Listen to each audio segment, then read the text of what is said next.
Maganda at mapagpalang hapon, Kuya Bal, Ate Edna, and Kalingap Rob. At sa buong team ng Kalingap, magandang hapon po sa lahat. Welcome po sa ating pong YouTube channel, J. Morelo Vlogs po. Sa mga hindi pa po nakasubscribe sa ating pong YouTube channel, yan, pasubscribe po mga kaibigan, mga Kalingap. At papindot na rin po yung all notification bells para updated po tayo sa mga upload videos po natin.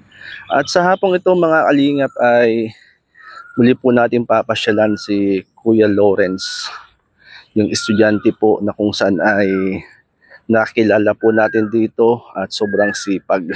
Ito, yan, shout out, mayroong baka. At ito po mga Kalingap yung lugar niya. Muli natin kumustahin yung pamilya ni Kuya Lawrence. Yan. Kakapanindig balahibo naman dito. May mga gumagalaw, kumakaluskos. Ayan mga Kalingap. At nawaan dito si Kuya Lawrence. Yan, shout out sa mga ambassadors, deputies sa bawat landing pad, mga scouters, charity vloggers. Magandang gabi sa bawat isa. Ayan, ano ba yun? Yan mga Kalingap, tatawid po tayo ng ilog, sapa. Oh, ano yun? Bakit natindig ang aking balahibo? Yan mga Kalingap, parang naninindig ang balahibo ko. Pasok po dito. Ito po mga Kalingap, solo lang po tayo. Medyo hinihingal din po tayo mga Kalingap. Kumustahin natin. Ito po yung lugar nila. Ito yung lugar nila mga Kalingap. Nawaan dito.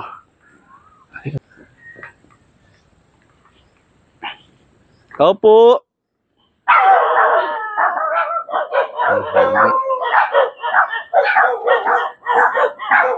Sinalubong tayo ng aso.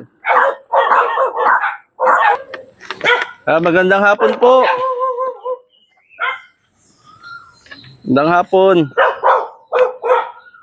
Ate, magandang hapon ate. Parang nagkakaida si kuya. Anong gagata mo kuya? Lawrence, kumusta? Okay naman po. Ate, kumustahin ko ulit kayo ha. Saka si Lawrence. Kumusta naman ate? Kumusta ang buhay? Ito pa rin, nakain pa rin. Nakain pa rin. Lawrence, kumusta ka Lawrence? Okay naman po, nakausad naman po nitong nakaraan dahil nagkameron po kami ng title proposal po ay sa practical research. Aba. Okay naman na po, nakaraos po. Nakaraos. At kumusta naman ang pag-aaral? Yun nga po, gaya nga po ng dati. Kahit wala pong baon, pasok pa din. Ano bang araw ngayon? Ano po ay? Wednesday o? Miyerkules po. Wednesday ngayon, ano? Kumusta nung Monday and Tuesday? Nung Monday and Tuesday po, abala po kasi kami nun sa research po namin. Yung pong research po kasi is application po siya sa grade 11 at grade 12.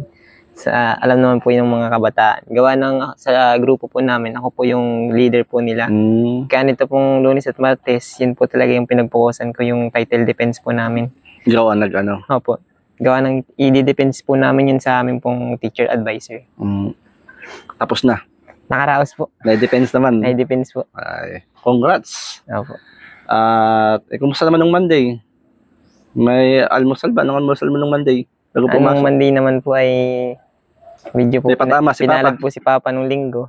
Anong linggo? Naman po. May patama nung linggo. Ate, may patama pala si Kuya nung linggo. Ayun. Ibig sabihin, nung Monday, meron kang may maayos naman po. May maayos na almusal, baon. Nung Tuesday po, may natira naman po dun sa patama ni Papa nung linggo. Yun po yung binadget po namin. Binadget. Ano yun, Kuya Lawrence? Kapag may patama si Papa mo, kumbaga siyempre, pang ano na rin, pang konsumo na ninyo mag-anak. Pang konsumo po. Pang konsumo na. Pang bigas, pangkain. Panggatas po. Panggatas. Nagagatas pa si baby? Si mama po. Parang mahina nga po siyang dito sa akin, parang kakunti na dede niya. Ah, pang suporta. Oo, pang suporta. Eh, ngayon kanina, Kuya Lawrence, kumusta naman? Paggising ka rin ng umaga, Kanina pagpasok ngayon. ngayon po kasi sa tutusin po yung araw ay wala po kaming pasok. Mm. Kasi po yung grade 12 po ay nag-exam po. Ang ginawa ko po kaninang maga, eh, dahil nga po nung nakaraan ay busy po, di naglaba po ako ng mga damit po namin. Naglaba ka? Mhm. Kayo ng damit. Sa amin po, buong pamilya. Ikaw naglalaba? Mhm. Ate, naglalaba rin pala si Lawrence. Opo, ako lang po naglalaba ng mga ano ni Bebe. At ayun, may siyempre may ihi na yun. Yung mga pang-araw-araw, siya na po naglalaba. Ano yung nilaban mo, Lawrence? Nilaban ko po. Oo. Yung mga damit po namin ng kapatid ko, saka po yung mga uniform po, para po Nasaan yung laban mo? Ay, ito mga nilaban mo to? Tapos nandun po sa kabila, sa Rizals. Ay, grabe. Ano ba yan? Magaling pala maglaba si Lawrence. Dahil wala kang pasok kanina, eh, yung gawaing bahay, Yun na lang po ang ginawa. yun lang ginawa mo. Eh, kumusta naman yung paglalaba kanina? Ayos naman po. Anong gamit na sabon? Barita po. Bareta. Anong pala ate, si Lawrence pala kapag walang pasok, eh, gawain pambahay ang ginagawa. Yung inaasahan po rin. Ito ako yung mali. Kaya pagtulog lang po ito, sa ako dali-dali lang kamay ko nga pingalay na Marami ba nilaban si Lawrence kanina? Asan? Ayun, ito Lawrence. Mga nilaban mo yan? Saka po ito na sa kabila. Saka itong mga nakasabit. Tatlong araw lang po yan. Pag inabot pa ng isang linggo. Ilang oras ka naglaba kanina? 3 oras po. Abay, matagal-tagal na, 3 oras naglaba. At maganda naman pala ate, si Lawrence pala ay hindi lang masipag sa pag-aaral, eh nakakatulong pa sa gawaing bahay. At pagkatapos maglaba, ano man ginawa? Nagluto na po ng tanghalian nila mama. Sa saing. Grabe, sipag ni Lawrence. Si Papa po ay nagpapataya po ay. Si Papa po ay alam ko naman pong pagod na po dyan pag-uuli. Kaya ako na po nagluto kanina para po pagdating po ni Papa, di kakain na lang po.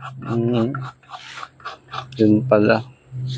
Yung pala ate, si Lawrence ay laking biyaya sa inyo. Kaya nga po na nagpaalam siya na may kikita-kita sila nung kaklaseng ay pinayagan ko naman at na sila yung sa hirap din naman nung halos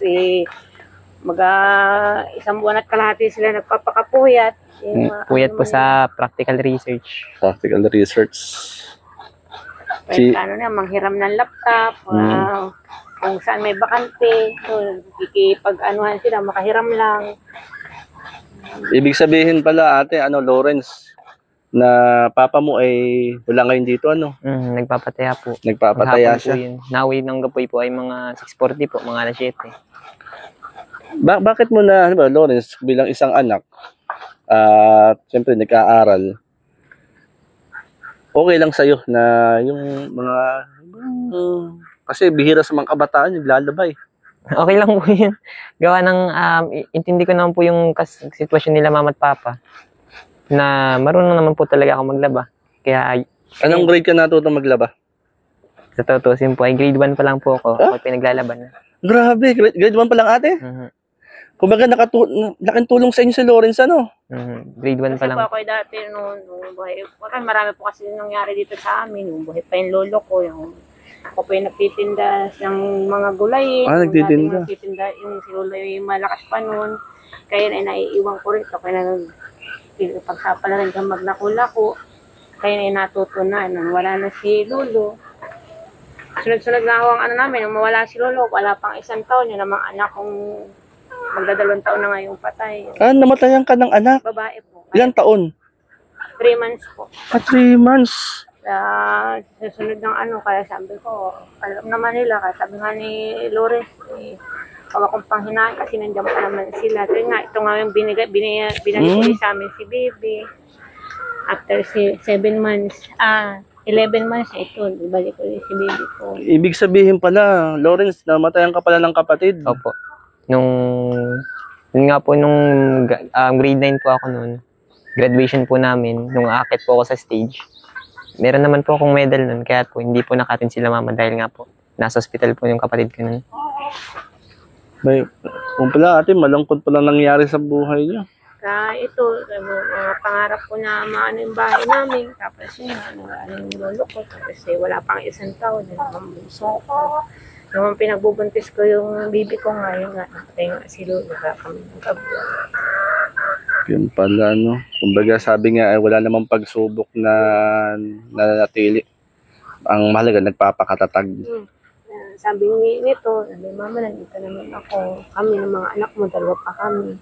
Ay sabi, tapos yun nga, kinuha ako nung may-ari nitong lupa, nagtrabaho ulit ako. Kasi sila naiiwan talaga rito na kumilos dito. Siyempre, makatulong din ako doon sa mister ko kasi nagbuntis ulit. Dahil sabi, talagang kahit ako nagtatrabaho, hindi talaga ako mapakalit. Dahil sabi ko, balik lang si Bibi sa amin. Kaya Kasi kahit isang babae rin eh. Lawrence, ikaw pala may kapatid ka palang namatay, Opo. Yung 3 months pa lang po yun eh. 3 months pa lamang. Bilang isang panganay, naikwento ni mama mo, isa ka sa nagpapalakas ng loob sa mama mo. Opo. Ano yung sinasabi mo sa mama mo nung panahon na yun? Yun nga po, nung naramdaman ko po na si mama ay parang down na down sa sarili niya. Ang sinabi ko po kay mama ay, Ma, huwag kang mawawalan ng pag-asa. Isipin mo nandito pa kami, dalawa pa kami.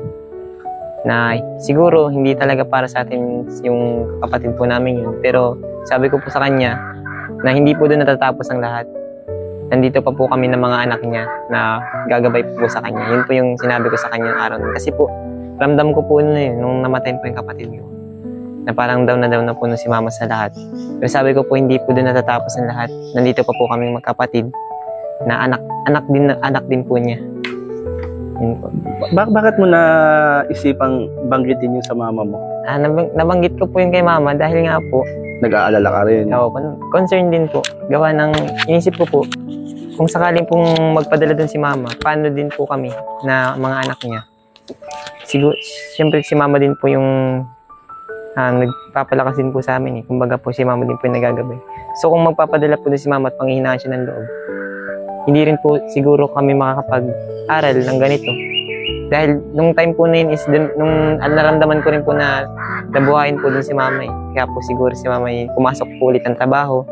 Kami po naiiwan dito. Kaya po yung mga gawaing bahay ay sanay-sanay na po kami sa paggagawa. Ikaw na yung isa sa tumutulong. Opo. Kumbaga, wala na akong masabi sa'yo, Lawrence. Isa kang isang napakabait na anak at napakasipag. Kumbaga ay, sino ba si Lawrence bilang isang kabataan? Si Lawrence ba ay yung kabataan na uutusan sa gawain o nagkukusa? Sa kabataan po, ihahalintulin ko po yung sarili ko dun sa kabataan na nagkukusa. Kasi po, iba po kasi pag inuutusan ka po ng magulang mo. Lalo na po ako, kita ko po yung hirap na dinaranas nila. Hindi ko na po talaga hinihintay na ako yung utusan. Kumbaga po may pagkukusa na po talaga. Kagaya po kaninang umaga, hindi na po kinutusan nila mama na maglaba po ako. Kasi po, kagabi pa lang po, inisip ko na po kaagad bago po ako matulog kung ano po yung magagawa ko ngayong maghapon. Kasi nga po wala po kaming pasok, mga review na lang naman po. Inisip ko po na wala na po kaming damit na may susuot. Kaya nagkusa na po ako maglaba. Kaya ko naman po. Kaya ako po yung kabataan na hindi na po talaga dapat utusan. Dahil bilang panganay, and masasabi ko din naman po na matured mag-isip, alam ko na po yung mga dapat kong gawin. Kaya po may pagkukusa. Nabanggit mo nga pag matapos mo maglaba, pinagluto mo pa rin sila. Opo. Gawa ng inisip ko po kasi na kapag iintayin ko pa po si Papa pagluto, ay umuwi naman po si Papa kanina alas 12 na po. Siyempre po, i-consider ko rin po si Mama na may pinapadede po siya, hindi po siya dapat malimpasan ng pagkain. Kaya pagkatapos ko po maglaba, may lulutuin naman po, nagluto na po ako ng pagkain. Saktong-sakto po pagdating po ni Papa, gutom na rin po, hindi sama-sama na po kami kumain. Sama-sama na kami kumain. Si Lawrence ba ay isang kabataan na nagreklamo o hindi nagreklamo? Sa ano po yun ay hindi po talaga ako nagrereklamo. Dahil dito po sa buhay namin, kontento na po ako dun sa nakakakain po kami ng 3 beses sa isang araw. Saka kung ano po yung binibigay ng mga magulang ko sa akin, kontento na po ako dun.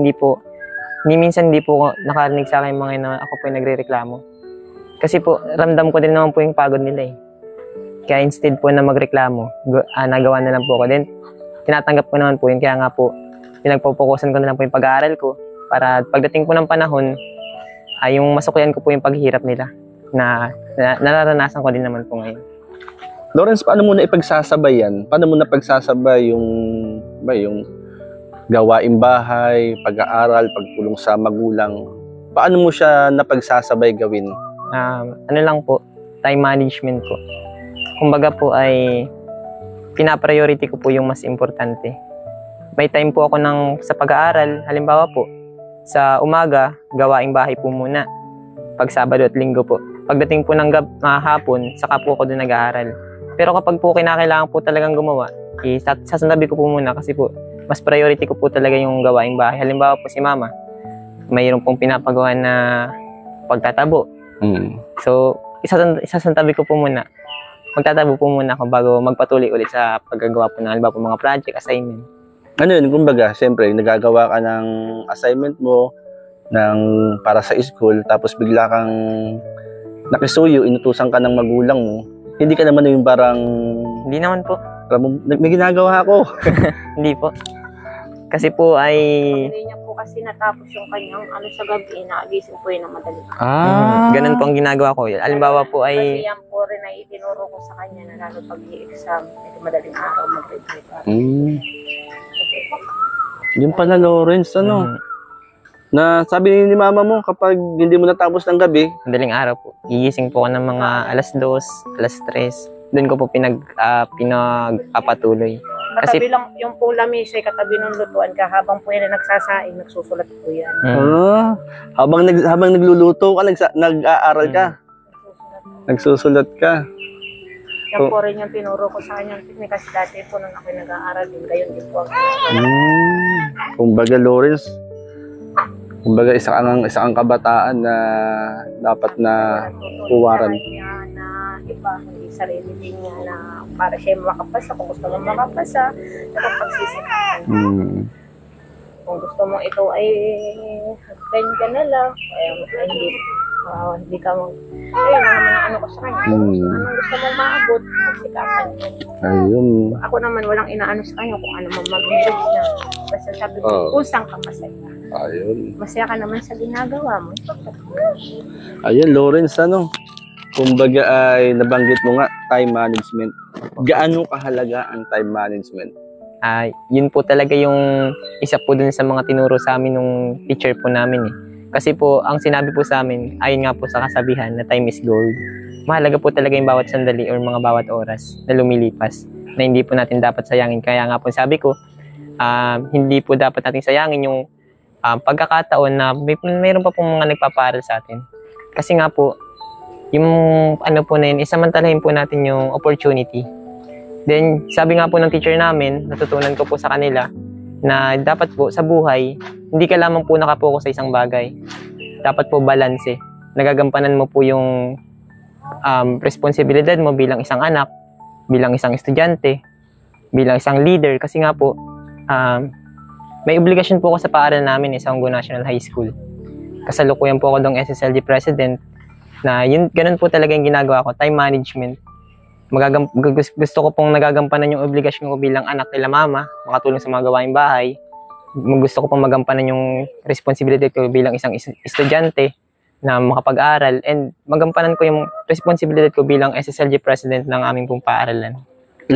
Lawrence, ilang taong ka na? 17 years old po. 17 years old. 2007 po.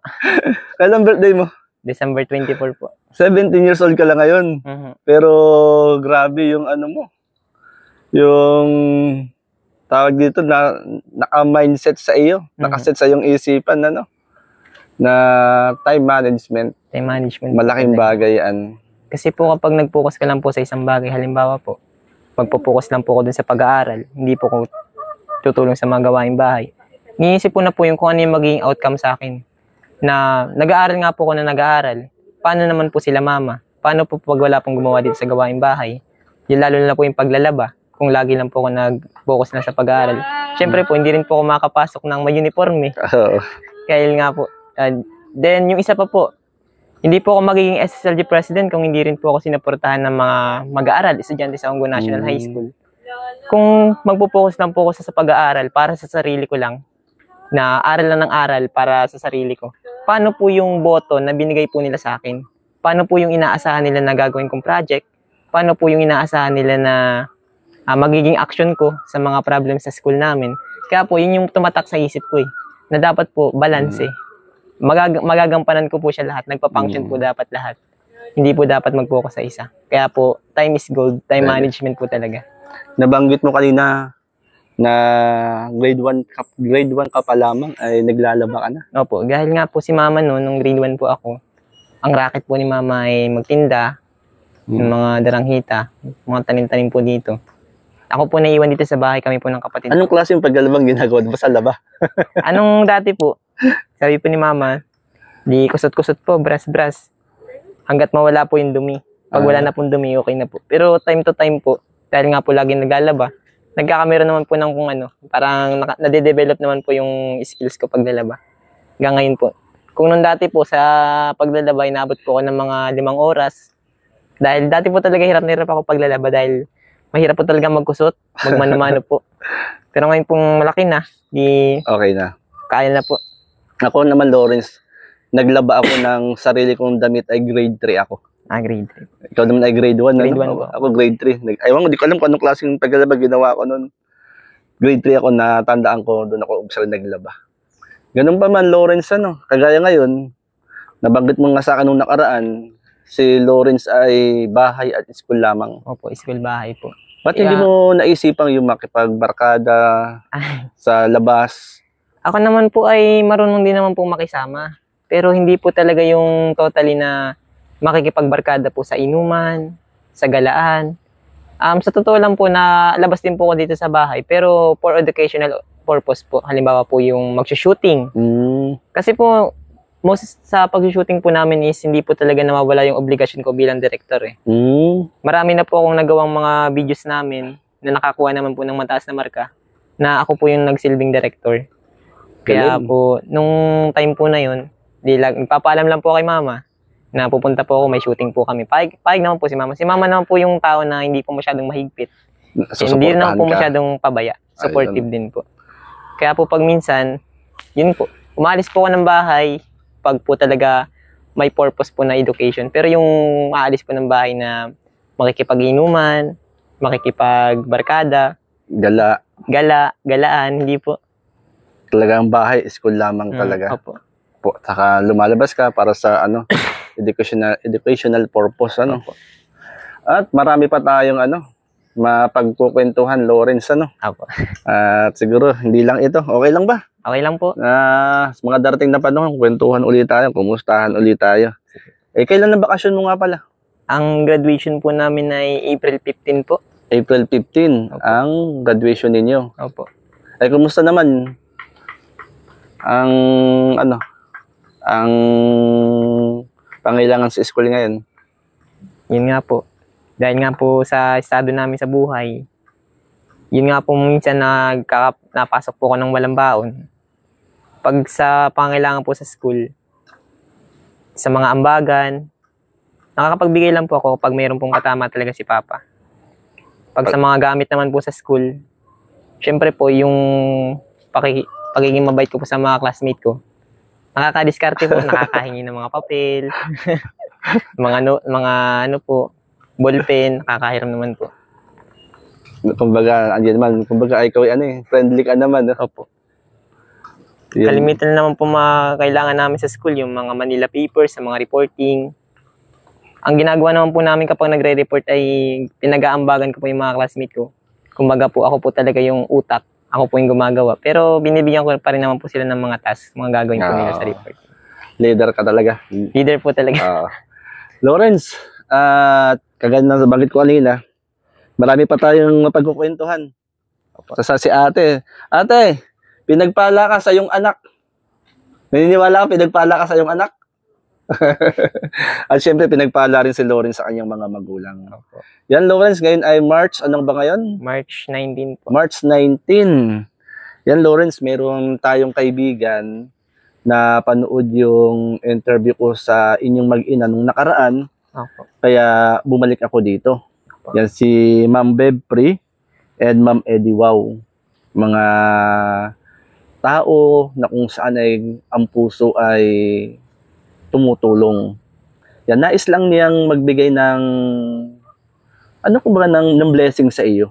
Thank you po. Magamit mo sa yung pag-aaral. Ano, Lawrence, ano? At eto. Yes.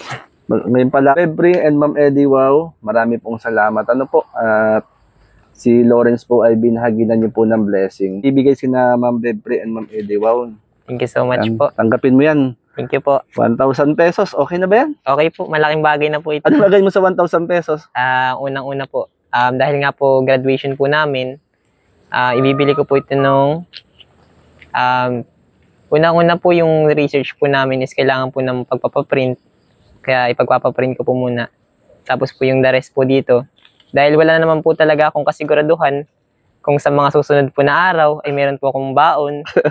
Kaya dito ko po babalansin yung baon, saka po pangkagastusan po sa school, pambili-bili po ng mga baon, ulam. Paano mo pagkakasya yan? 1,000 yan? Cash, malaking bagay na po kasi po talaga, simula po ng bata po ako, matipid po talaga akong tao. Hindi po talaga ako yung pag may pera is bili dito, bili dyan. Kumbaga po, ibabalance ko po ito dun sa mga importanteng bagay na gamit po talaga sa school. Tsaka po, sa totoo lang po talaga, nahihiya na rin po ako manghingi sa mga classmate ko ng mga papel. Tapos ngayon pong fourth quarter, ay malapit na po yung exam. Siyempre po, hindi po dyan mawala na magkamiran po kami ng mga quiz. Bibili ko po ng mga gamit kagaya po ng 1 whole, 1/4, ballpen. Saka, kung manghingi mo po yung classmate ko, ibigyan ko naman po. Yan, Lawrence, yan ay gagamitin mo sa pag-aaral, ano? Opo. Kasi iyo na yan, bigay ni Ma'am Bebpri and Ma'am Eddie, wow. Opo. Pero kahit po binigay po sa akin, ibabahagian ko rin naman po yung aking kapatid sa dito po. At hindi lang yung 1,000, Lawrence. Okay. Yan, ito, 2,000 binabibigay sa'yo. Salamat po. Thank you Yan, so dalawang much. libihan. 2,000 galing kay Ma'am Bebpri at Ma'am Eddie, wow. Thank you so Yan, much. makatulong sa'yo sa simpleng kapamaraanan, ano? Malaking bagay po. Ayan, kumbaga ay kung meron kang kunting pera sa school, Opo, mga ambagan po. ambagan, bahala, yun na yan. Opo. Yun ay pinabibigay sa'yo. Ano masasabi mo kay Ma'am Bebpri and Ma'am Eddie? Maraming salamat po sa bigay niyo pong biyaya sa amin. Ito po ay gagamitin ko sa aking pag-aaral. At sa simpleng tulong po na ito, hindi lang po ito talaga simple or hindi po masyadong sasabihin po natin na hindi lang po ganun yung epekto po sa akin. Kasi po, sa bawat tao po na nagbibigay ng suporta po sa akin, mas lalo po talaga akong ginaganahang lumaban, ma-motivate sa pag-aaral. Kasi po, gusto ko po talaga na yung mga tao pong tumulong sa akin ngayon na sabihin po natin na walang-wala pa po ako. Pagdating po ng panahon na maging, kung papalarin man po, na maging successful, makamit yung mga pangarap po, hindi ko po talaga makakalimutan na balikan, tulungan, saka tumulong po sa mga tao na nangangailangan. Kasi po, hindi po talaga mawala sa isip ko na minsan, na tinulungan din po ako ng mga tao na may mabuting puso kagaya niyo po. Kaya nagpapasalamat po, maraming salamat po. Yan, thank you kay Ma'am Bebpri. Thank you po kay Ma'am Bebpri po. At Ma'am Eddie, wow. Saka po kay Ma'am Eddie, wow po. Yan, congrats. Thank you so much po. Merong nag-abot ng blessing sa'yo. Kaya kung napapunta rito, hinanap kita. Sabi kung kay mama mo, hanapin kita, kausapin kita. Lawrence, Maraming salamat po. loobin ni Lord. Malay mo, next month, pasyalan uli kita. Pray you lang so tayo. Apo. Yan. Ate, maraming salamat. Lay na ako. At may nagpaabot po kay ng 2,000 pesos para kunting tulong Malaking bagay po. sa kay Lawrence. Sige, Lawrence, salamat. Maraming Pray muna salamat din. tayo Okay po. para lalo tayong i-bless ni Lord. Yan. Panginoon, marami pong salamat sa araw na ito, sa oras na ito. Ikaw po ang magpala kay Lawrence sa kanyang ama't ina't mga kapatid, lola, tiyuhin, kamag-anak. At pagpalain mo, Lord, ang araw-araw niyang pamumuhay, ang kanya pong pag-aaral, at ang mitiin ng kanyang puso ay katagpuin ng iyo pong kapangyarihan. Maraming salamat, Lord, ang pagpapala at pag-iingat mo sa pamilya ni Lawrence ay aming dalangin. Sa pangalan ng Ama, ng Anak at ng Espiritu Santo. Amen. Amen po. Ano, Lawrence?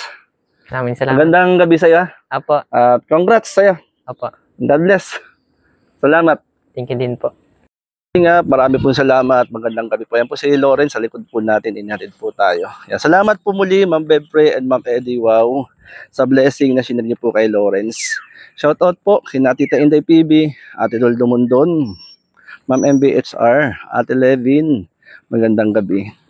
At sa lahat po, magandang gabi po. Salamat po sa pagsuporta sa ating pong charity works, mga kalingap. Magandang gabi and God bless po, mga kalingap.